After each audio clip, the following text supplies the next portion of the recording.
when we were making a show overseas, we had to move to America and made a TV show.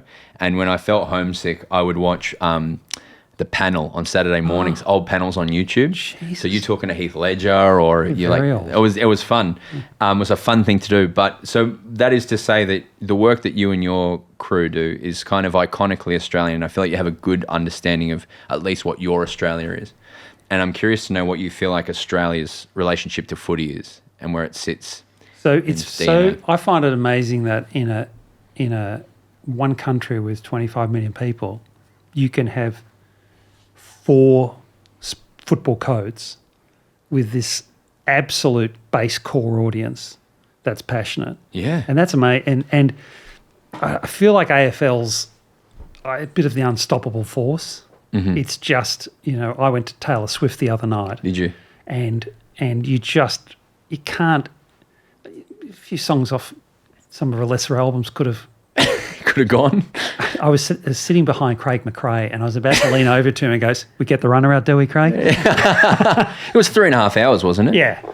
And I didn't do that, by the way. I go, oh. You thought about it. That would have been fun. Footy-based jokes. He's probably over them. But I think big wins, the Super Bowl, the bigger you can make something. I don't know, kids gravitate towards huge. Yep. But when you say, does it sum up, I just find rugby union, soccer, league, and they're just at polar opposites. Yeah. They're polar opposites. The one thing I say is I've been to some really big NFL games in America, and I've watched Arsenal, and I think I've gone to, big rugby union games.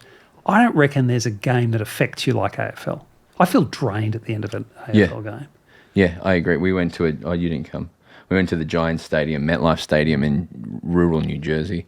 And I've been there. Yeah, there's been talk this week about the car parks around the MCG. Have you seen this? Yeah, yeah. And that is just the polar opposite of it. Oh, my God. There's something about the way, and I don't know if it's deliberate or if it's just happened, but the way that the MCG is built in Melbourne as literally it feels like the heart of the CBD almost, and that everything is about getting to and from there has meant that it will always intrinsically be linked to Melbourne. Yeah. And it's really nice. But Richmond, I was talking about this the other day, Richmond Station is just that bit too far. Can't you, the train track goes right underneath the... Yeah. Can't you just put like a little platform there? Why? It's Tigers. It's Richmond, isn't it? There could be some... But Jollymont... if you're out that way, Jollymont's perfect. You walk now, you get off, you walk straight. There's no bridge or anything. You walk straight past Norm Smith, and then you hit KB, Jim Steins, Coventry, and then you walk into the ground, and it's beautiful. Yeah. My father knew Norm Smith. Did he? Yep. So he knew them all. Did your father play? Yeah. So he's one of those. He was almost a great trivia question because he played in the 39 seconds premiership. When the 39, it's in the theme song, in the verse we never sing. Yep. And they won the senior, so it's a great team, And then he's going, and then he in a practice game, he was young, he was a bit light, but he was at the top of his game. And in the practice game, the coach Checker Hughes said, "Get Sitch on to Alan LaFontaine, the font." And I'm going, what a story! Yeah. And how'd it go, Dad? He goes, "Didn't touch it, cut me to ribbons."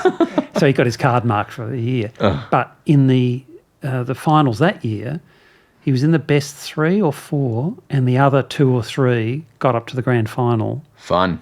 And the biggest disappointment for me is not that he never played a senior game, is that had he played a senior game, he would have played in a grand final and one game, had a premiership and only played one game. I think there's a few that have done it. Pickett, there's a but he went on and played more. Right. No, so what happened? Never again. Well, Second World War. Okay, right. Yes. Wound up, and so he went away for 4 or 5 years, and he came back at 26, and they wanted him back, and he goes, "I'm done," and I'm going, "You're 26." Yeah. But back then, 26 was like almost retirement age. Yeah.